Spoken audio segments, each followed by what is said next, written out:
ನಮಸ್ಕಾರ ವೀಕ್ಷಕರೇ, ಟ್ರೇಡರ್ಸ್ ದುನಿಯಾ ಚಾನಲ್ಗೆ ಸ್ವಾಗತ. ನಾನು ಸಂತೋಷ್. ವೀಕ್ಷಕರೇ, ನಿಮಗೆಲ್ಲ ಗೊತ್ತಾ ಇದೆ, ನಾವು ಆಪ್ಷನ್ಗೆ ಸಂಬಂಧಪಟ್ಟಂತ ಒಂದು ಸೀರೀಸ್ ಮಾಡ್ತಾ ಇದ್ವಿ.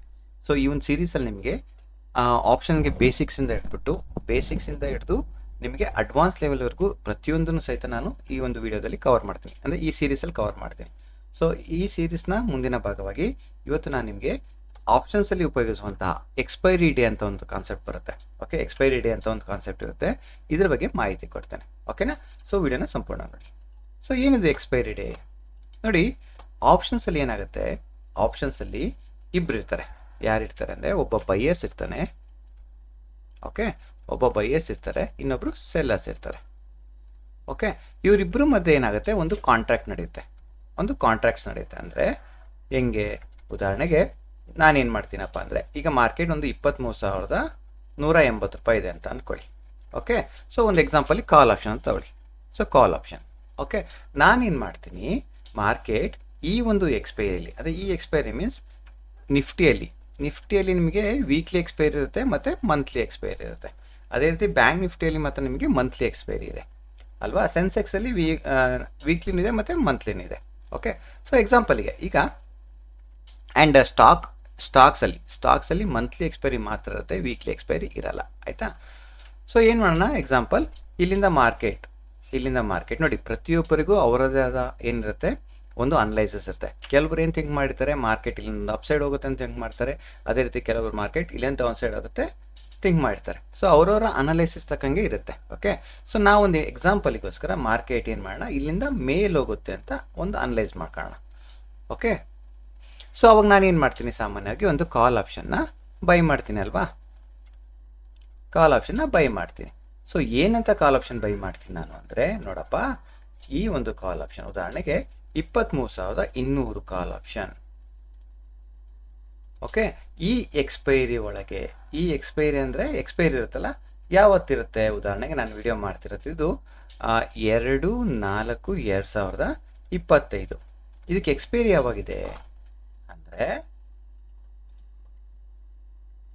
ಇದು ಎಕ್ಸ್ಪೈರಿ ಬಂದ್ಬಿಟ್ಟು ನೋಡಿ ಕಾಣುತ್ತೆ ಇಲ್ಲಿ 3 ಏಪ್ರಿಲ್ಗಿದೆ ಎಕ್ಸ್ಪೈರಿ ಇದಾವಾಗ. 3 ಏಪ್ರಿಲ್ ಅಂದರೆ ಇವತ್ತು ನಾನು ವಿಡಿಯೋ ಮಾಡ್ತಿರೋದು 2/4/2025, ಎಕ್ಸ್ಪೈರಿ ಆಗೋದು 3/4/2025.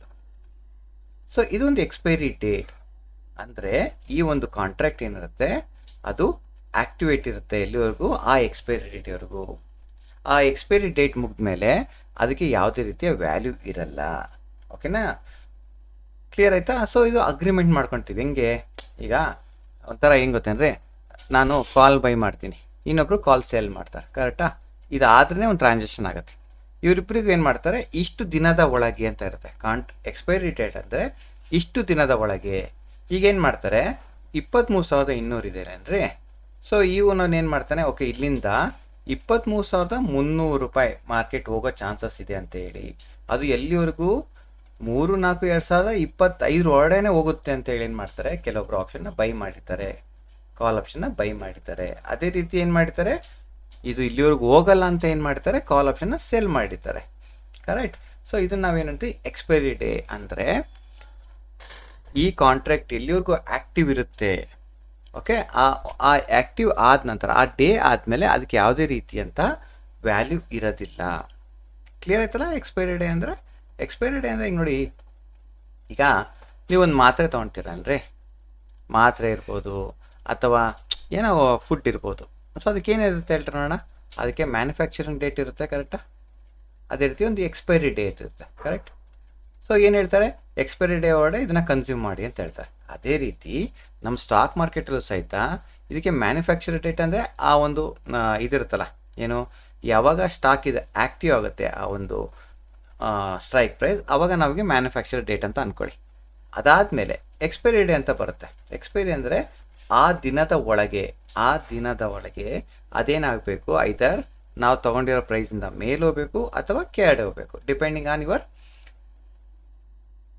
ಅನಲೈಸಿಸ್. ಓಕೆನಾ? ಸೊ ಇದನ್ನು ನಾವು ಎಕ್ಸ್ಪೈರಿ ಡೇ ಅಂತೀವಿ. ಓಕೆ, ಜಸ್ಟ್ ಚೆಕ್ ಮಾಡಿ. ಇಲ್ಲಿ ನೋಡಿ, ಇದು ಪ್ರತಿಯೊಂದು ನೋಡಿ ಇಲ್ಲಿ ಕಾಣುತ್ತೆ ನಿಮಗೆ. ನೋಡಿ ಇಲ್ಲಿ 3 ಏಪ್ರಿಲ್ಗೆ ಒಂದು ಎಕ್ಸ್ಪೈರಿ ಇದೆ. ಅದಾದಮೇಲೆ ನೋಡಿ 6/9 9/4 ಆಮೇಲೆ 17 ಆಮೇಲೆ 24ಕ್ಕೆ, ಆಮೇಲೆ 30ಕ್ಕೆ. ಇದು ನಿಫ್ಟಿಯಲ್ಲಿ ಕಾಣ್ತಾ ಇದೆ. ಇದು 3, 9, 17, 24 ಮತ್ತು 30. ರೈಟ್.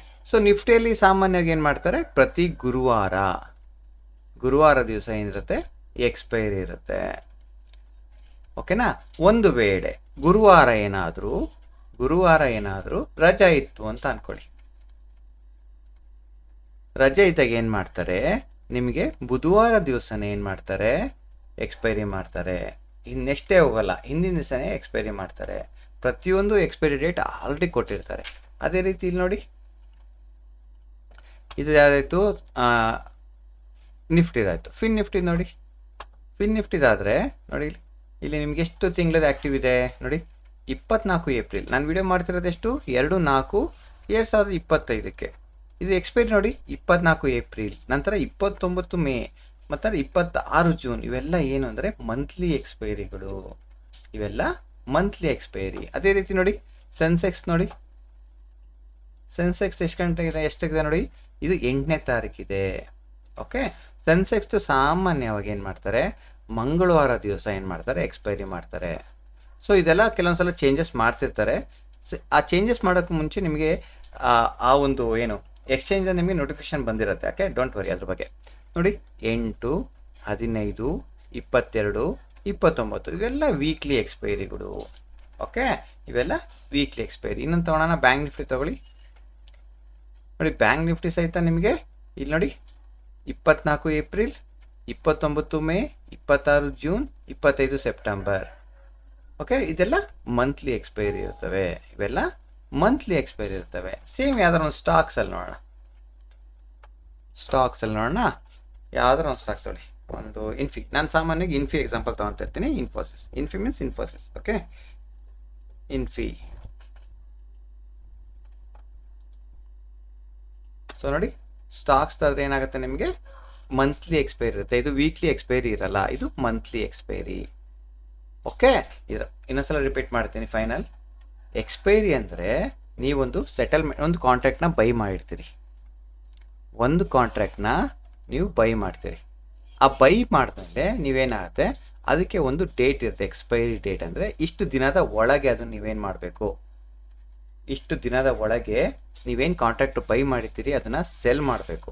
ಅಥವಾ ನೀವು ಸೆಲ್ ಮಾಡಿದರೆ ಅದನ್ನು ಬೈ ಬ್ಯಾಕ್ ಮಾಡ್ಕೋಬೇಕು. ಆ ಡೇಟ್ ಮುಗ್ದಾದ್ಮೇಲೆ ಆ ಒಂದು ಕಾಂಟ್ರಾಕ್ಟ್ಗೆ ಯಾವುದೇ ರೀತಿಯ ಬೆಲೆ ಇರುವುದಿಲ್ಲ, ಅದು ಝೀರೋ ಆಗಿರುತ್ತೆ. ಅದು ನಿಮಗೆ ಆ್ಯಕ್ಚುಲಿ ಸಿಗೋದೇ ಇಲ್ಲ. ಓಕೆನಾ.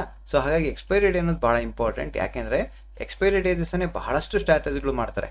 ಆ್ಯಸ್ ಎ ಆಪ್ಷನ್ ಸೆಲ್ಲಿಂಗ್ ನಾವು ಮಾಡ್ತೀವಲ್ವ, ಆಪ್ಷನ್ ಸೆಲ್ಲಿಂಗ್ ಮಾಡೋರಿಗೆ ಎಕ್ಸ್ಪೈರಿ ಡೇ ದಿವಸ ಒಂದು ಒಳ್ಳೆ ಇನ್ಕಮ್ ಆಗುತ್ತೆ. ರೀಸನ್ ಹೇಳ್ತೀನಿ. ಅವತ್ತು ದಿವಸ ಏನಾಗುತ್ತೆ, ಕಾಲ್ ಆಪ್ಷನ್ ಮತ್ತು ಪುಟ್ ಆಪ್ಷನ್ ಸಾಮಾನ್ಯವಾಗಿ ಎರಡೂ 0 ಆಗೋ ಚಾನ್ಸಸ್ ಇರ್ತವೆ. ಯಾವಾಗ ಮಾರ್ಕೆಟ್ ಏನಾದರೂ ಸೈಡ್ ವೇಸ್ ಇತ್ತು ಅಂದರೆ, ಈ ಥರ ಫ್ಲ್ಯಾಟ್ ಇತ್ತು ಅಂದರೆ, ಅಕಸ್ಮಾತ್ ಮಾರ್ಕೆಟ್ ಏನಾದರೂ ಈ ಥರ ಒಂದು ಸಖತ್ ಹಿಂಗೆ ಬಿದ್ದು ಈ ಥರ ಏನಾದ್ರು ಹೋಯ್ತು ಅಂತ ಅಂದ್ಕೊಳ್ಳಿ, ಅವಾಗ ಅಷ್ಟೇ ದೊಡ್ಡ ವಾಲಟಾಲಿಟಿ ಇರುತ್ತೆ ಮಾರ್ಕೆಟಲ್ಲಿ, ಅಂದರೆ ಅಷ್ಟೇ ಮೂಮೆಂಟಮು ಇರುತ್ತೆ. ಸೊ ಹಾಗಾಗಿ ಒಂದೇ ಸಲ ಇದು ಮಾಡೋಕ್ಕೆ ಹೋಗಬೇಡಿ, ವೆಯ್ಟ್ ಮಾಡಿ. ಪ್ರತಿಯೊಂದಕ್ಕೂ ಆ ಥರದ ಕೆಲವೊಂದು ಸ್ಟ್ರಾಟಜಿಗಳು, ರೂಲ್ಸ್ಗಳು ಇರ್ತವೆ. ಹಾಗಾಗಿ ಎಕ್ಸ್ಪೈರಿ ಡೇಸ್ ನೀವು ಟ್ರೇಡ್ ಮಾಡೋರು ಭಾಳ ಹುಷಾರಾಗಿ ಟ್ರೇಡ್ ಮಾಡಬೇಕು. ನಿಮಗೆ ಕೆಲವೊಂದು ಸಲ ನಾನು ಯಾಕೆ ವಿಷಯ ಹೇಳ್ತೇನೆ ಅಂದರೆ, ಕೆಲವೊಬ್ಬರೆಲ್ಲ ಟ್ರೇಡ್ ಮಾಡ್ತಿರ್ತಾರೆ, ಎಕ್ಸ್ಪೈರಿನೇ ಗೊತ್ತಿರಲ್ಲ ಅವರಿಗೆ. ತಗೊಳ್ತಾರೆ, ನೆಕ್ಸ್ಟ್ ಡೇ ನಾನು ಫೋನ್ ಮಾಡ್ತಾರೆ, ಸರ್ ನಾನು ಇದು ತೊಗೊಂಡಿದ್ದೆ, ನಾನು ಬೆಳಗ್ಗೆ ನೆಕ್ಸ್ಟ್ಗೆ ಅದಿಲ್ಲ, ನನ್ನ ಹತ್ರ ಆ ಸ್ಟಾಕ್ಸ್ ಇಲ್ಲ, ಆ ಒಂದು ಕಾಂಟ್ರಾಕ್ಟ್ ನನ್ನ ಹತ್ರ ಇಲ್ಲ ಅಂತಾರೆ. ಅವಾಗ ಹೇಳ್ತಾರೆ, ಇಲ್ಲಪ್ಪ ಎಕ್ಸ್ಪೈರಿ ಡೇ ಅಂತ ಇರುತ್ತೆ, ಆ ಎಕ್ಸ್ಪೈರಿ ಡೇ ಒಳಗೆ ನೀವು ಅದನ್ನು ಸೆಟಲ್ಮೆಂಟ್ ಮಾಡ್ಕೋಬೇಕು. ಓಕೆನಾ. ಸೊ ಹಾಗಾಗಿ ಎಕ್ಸ್ಪೈರಿ ಡೇ ಅಂತ ಅರ್ಥ ಆಯಿತು ಅಂತ ಅಂದ್ಕೊಂಡಿದ್ದೀನಿ. ಅರ್ಥ ಆಗಿಲ್ಲ ವಿಡಿಯೋ ಇನ್ನೊಂದ್ಸಲ ನೋಡಿ. ಇನ್ನೂ ಅರ್ಥ ಆಗಿಲ್ಲ ಜಸ್ಟ್ ಕಾಮೆಂಟ್ ಮಾಡಿ, ನಾನು ಆ ಕಾಮೆಂಟಲ್ಲಿ ನಿಮಗೆ ಆನ್ಸರ್ ಮಾಡ್ತೇನೆ. ಓಕೆನಾ. Okay, thank you.